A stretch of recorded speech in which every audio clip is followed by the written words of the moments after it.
Welcome you all to CHD 203, Chapter 1, Theoretical Foundations in Literacy, Psychology, and the Arts.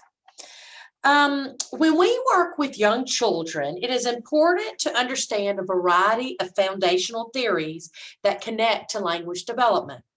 As children grow in the early years, their brains adjust quickly to their surroundings, picking up language as it is spoken. Children build vocabulary continually through play and exploration. Learning to read includes the cognitive, socio-emotional, and physical aspects of the child. And we're going to call this the holistic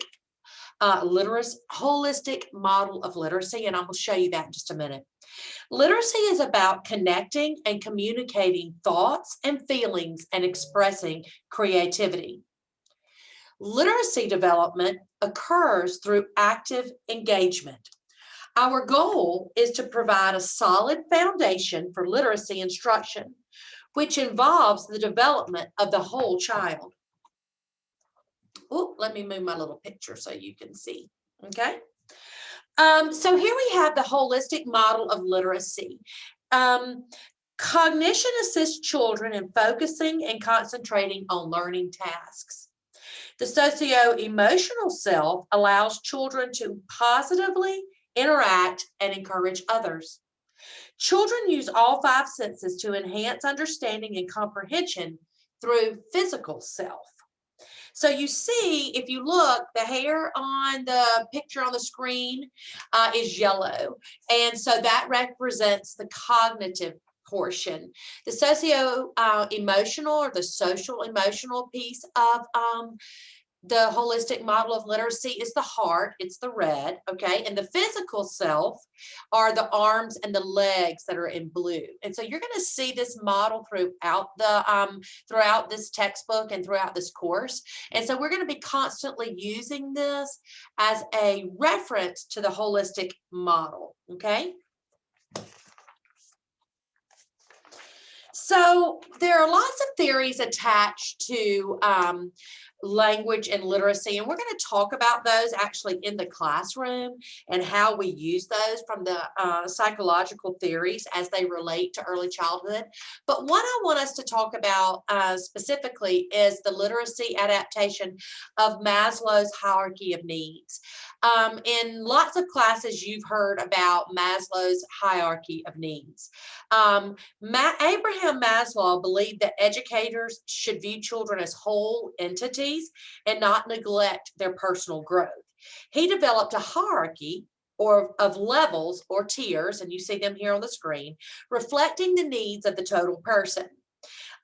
He starts at the bottom and works his way up. Okay, so the bottom layer or the bottom tier of this pyramid is the like your physiological needs or your needs for survival. Okay, like shelter, water, food, those kinds of things. Safety needs or a safe environment. Okay, and you will see as you're going up the pyramid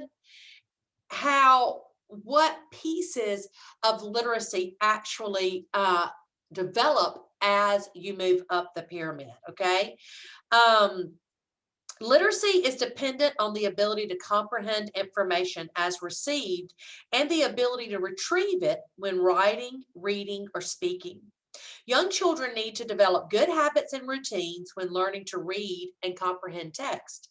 For example, children may dedicate a specific time of day to read and write. Like that might be something in order to help them move up the hierarchy of needs.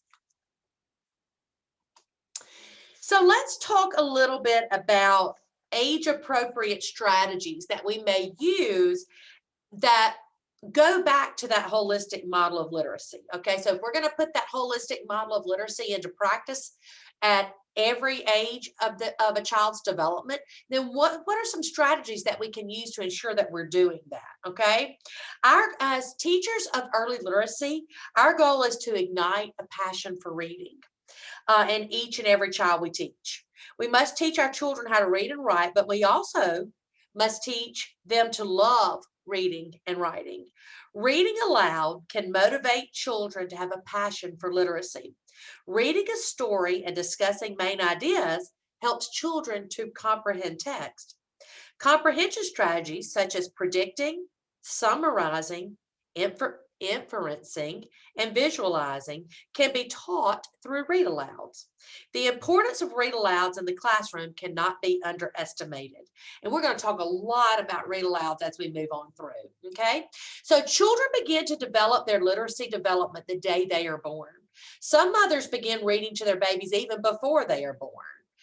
Lap reading is a precious bonding experience between a parent and a child. Children associate reading with the love of a parent. This love typically translates into a love of reading that lasts for a lifetime. There are sequential stages of development in a child's journey to literacy. And so we organize them in 3 groups, okay? And so we're going to talk about those specifically. Okay, so birth to 3 years old.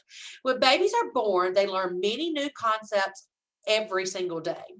And parents are the people that provide that visual stimulation to their babies, like in their cribs, by using musical mobiles, cloth books, stuffed toys, those types of things. Okay. So, what we know about children birth to 3 years old is that they love listening to stories. They're very attracted to colorful illustrations in books. And if you talk about their spelling development, now you're thinking, babies can't spell. No, but once they get that grasp going with their physical development, they will start that scribbling. And as we go through this through this course, you're going to see that that scribbling is actually part of spelling development. Okay. So let's talk about 3 to 6 years old. In this phase of awareness and exploration, children pretend to read and develop proper reading habits. Children learn the alphabet and how to write their names and other common words they encounter on a daily basis. They recognize concepts of print and distinguish between capital and lowercase letters when spelling. They're also going to learn the concept of rhyme and other elements of phonemic and phonological awareness, such as blending, segmenting, and manipulating sounds and words. So here's what we know about children in that 3 to 6 years. They're learning sight words. They're understanding story grammar. Now, what is story grammar? It's the parts of a story, like the setting, the characters, the problem, and the solution that happens in a story. And they very much enjoy predictable patterned books. Okay. So from 6 to 9, children in this stage of literacy development are more advanced in their reading and writing skills. They are learning basic decoding and phonics skills, such as consonant blends, long and short vowel sounds, and like the silent E. Invented spelling is very common in this stage of literacy development. So here's some things we know about this stage. Children love to use technology, whether it be, like to present information on a topic that they've learned about. They love to write notes and draw observations in a journal. And they love role playing their favorite characters, like acting out what's happening in a story. Okay. I encourage you to go to page 17 of your text and really read those strategies in detail so that you are more familiar with those as we move through the chapter. As we go through CHD 203, we're going to learn about a variety of literacy strategies and practices.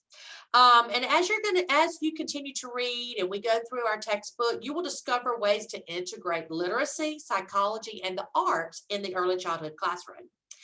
The integration of literacy, psychology, and the arts forms a foundation for innovative early childhood education. Ultimately, however, teachers are the key to success rather than a literacy program. Teachers must have high expectations for their students, encouraging them to take risks, learn from their mistakes, explore their passions, and follow their dreams. Teachers can truly make a difference, one child at a time. Thanks for joining me for chapter 1, and I'll see you again for chapter 2.